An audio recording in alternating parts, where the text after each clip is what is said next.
Welcome to Low Key Though, Minisode. As always, thank you guys for tuning in. Thank you for spending time with me. Thank you for liking, commenting, sharing, subscribing, engaging, all the things that you guys do on a daily and weekly basis. I'm going to be honest, I'm about to jump right on in. This minisode was not planned. It was brought on because there is a need right now for a minisode. Let's talk about debate night. Let's get ready to rumble!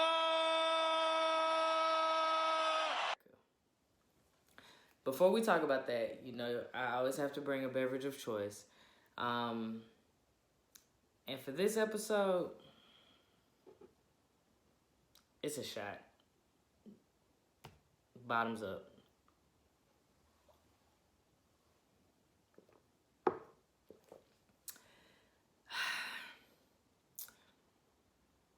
We need shots right now. Like, after that debacle, all right, I'm going to just start from the top.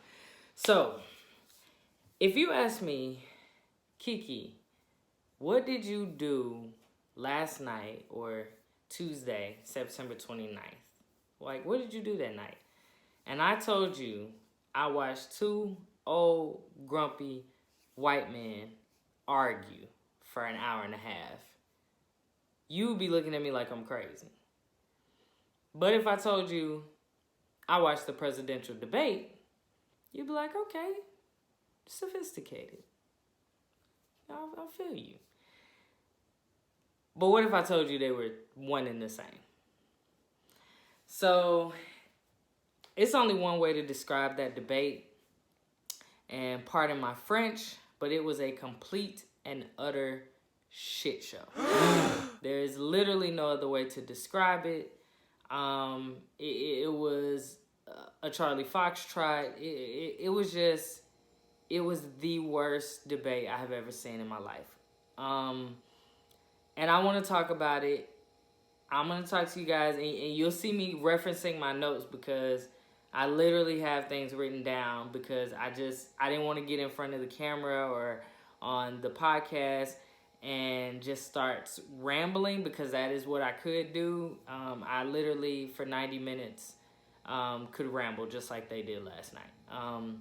So, to be clear, I am not a Donald Trump supporter in any way, shape, or form. I do not like the guy. I think he is a horrible human being, and I think he is an even worse president. I just want to make sure that that's out there in case anyone was questioning how I feel about Donald Trump. How I feel about Joe Biden. He is all we got right now. He was not my first, second, or third choice in the primaries, or fourth.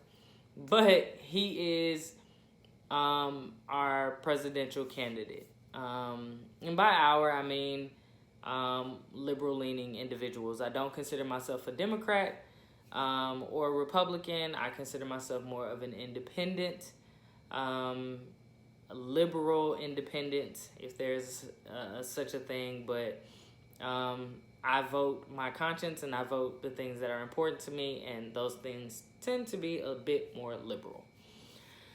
So, to define a winner and a loser last night, I would say that the biggest loser was Donald Trump and the Republican Party that still supports him. Now, I have Republican friends that do not support Donald Trump. They are not Trumpers. I feel like there's a difference between a Republican and a Trumper.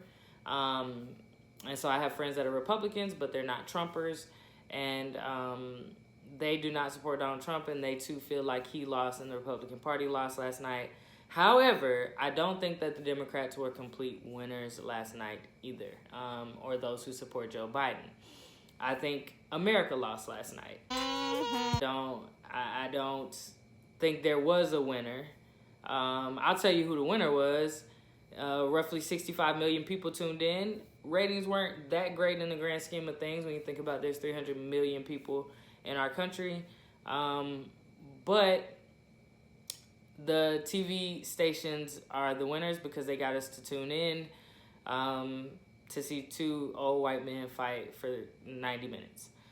So I'll talk about some of my favorite, or should I say least favorite, moments last night. Some of them were actually funny and kind of my favorite, but the reality is I didn't take away much from last night's debate in terms of policy and politics. Again, two old white men fighting. So the first one of my favorites was, "Will you shut up, man?" Left. Will you shut up, man? Listen, who is on your list? That was Joe Biden. He was sick and tired of Trump cutting him off and not allowing him to talk and not allowing Chris Wallace to talk. He was pissed, and it is the funniest thing because Joe Biden already gives me... Everybody was talking about how Bernie Sanders was an angry old white man. Joe Biden is most assuredly an angry old white man, too. He's also the same person who told Trump he would take him out back and lay hands on him. So Joe Biden, like, he'd be a little mad. So, yeah, that was funny to me. The "will you shut up, man" kind of sent me. That was funny. Like, Trump just wouldn't stop talking. I mean, ultimately, that's the truth. My second favorite or not so favorite moment was when Trump said, "Did you use the word smart? You either graduated the lowest or almost lowest in your class. Don't ever use the word smart with me, Joe." Did you use the word smart? So you said you went to Delaware State, but you forgot the name of your college. You didn't go to Delaware State. You graduated either the lowest or almost the lowest in your class. Don't ever use the word smart with me. Donald Trump has no clue where Joe Biden graduated in his class. He also talked about, like, Joe Biden not knowing what the name of his college was. Like, he was just kind of all over the place, but I thought that was funny. Like, he was very serious. His face was very serious. His tone was very serious. He almost sounded like he was talking to his child. And we all know Donald Trump is not that smart. So I just thought it was very funny. I do personally think that Joe Biden is probably smarter than Donald Trump, and he's certainly more politically savvy than Donald Trump. Donald Trump just knows how to play the racism, which is the fabric of America. So that's why he's the president. The third moment was when, inshallah. So Joe Biden responded to Donald Trump saying that he would release his taxes by saying when, inshallah. And so if you're not familiar with the term inshallah, that is a Islamic term that they use. Basically, I think it directly translates as God willing or God's will, or in God's will, something to that effect. But in a slang, Muslim people use it as a form of slang to basically say not happening ever. No, Mr. President, I'm asking you a question. Will you tell us how much you paid in federal income taxes in 2016 and 2017? Millions of dollars. You paid millions of dollars? Millions of dollars. So yes. not 750. Millions of dollars, and you'll get to see it. And you'll get to see it. But let me just tell you. And so, first of all, I love that Joe took an opportunity to, like, use some jargon that relates to Muslim and Islamic people, because we know that Donald Trump has done everything in his power to marginalize those people and make them feel like less than citizens of America. So I love that. I think that was like a point for Joe, for me, and probably a lot of the Arabic, Islamic, Muslim community. But I thought that was very funny. And, like, why is Joe Biden using that word?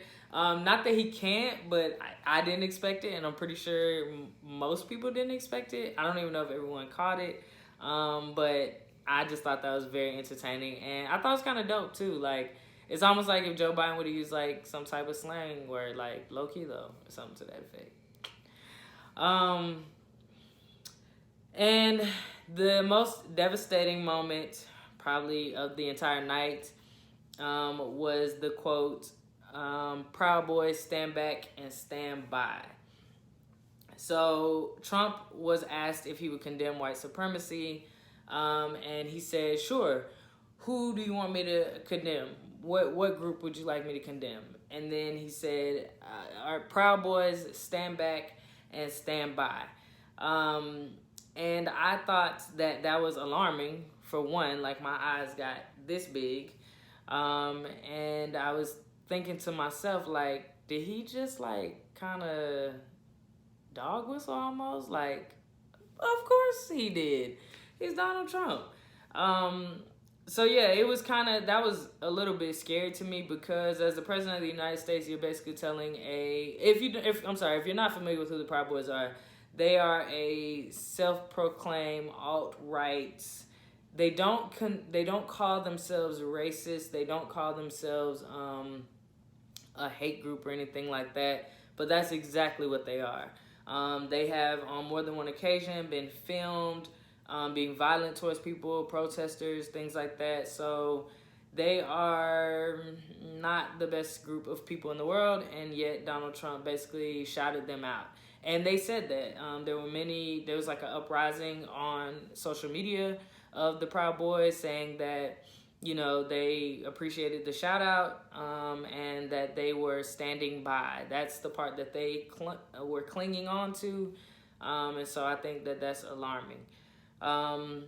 They also said today on social media, and in some of them have done interviews. Their leader, one of their leaders, Joe something or another, Riggs, something to that effect. He did an interview today where he said that they have gotten several new recruits. And so that is very, like, it's just alarming and disheartening, and it's terrible. I would like to say that my cousin, I'm not going to say his name because he's in the military and he is currently on a foreign duty station. But I thought it was very interesting that the commander-in-chief used the term stand by and stand back and stand by, because, and my cousin put this on social media today and said, military jargon, stand by means don't leave, but wait until we get back to you with directions or assistance. So it's basically saying, that's not condemning, that's telling them, hold what you got, right? That's another kind of military slang. Like, it's just basically telling them to hang back for a bit, and I'll be back with you when I need you. Because he did also say, after saying stand back and stand by, he said, Proud Boys, stand back and stand by, but I'll tell you what, somebody's got to do something with Antifa and the left. He didn't say, like, radical left or anything like that, like, just the left. And left tends to refer to Democrats. So it's just scary. Like, that whole thing was just, it's been a huge talk of social media today, and the news. I've been watching the news all day, which I tend to do after debates. I also watch Fox News, and I read Fox News because I want to see why and how people are actually believing the things that Donald Trump is saying. And it's such a contrast when you watch stations like MSNBC or CNN, and then you turn around and watch Fox News. It's almost like two different worlds. Like, you literally will be both talking about a white piece of paper, and one group is saying something about this white piece of paper, and another group is saying something about this white piece of paper, and yet they're looking at the same paper, and it's like, how the hell do y'all see this so differently? So I don't know, it's just wild out here. But yeah, so that's kind of my recap of the debate night in America. I would say some of my takeaways were that Trump doesn't really have any solid plans. I won't say that's a takeaway because I've actually been living in America for the last 3.5 years, so I already know that.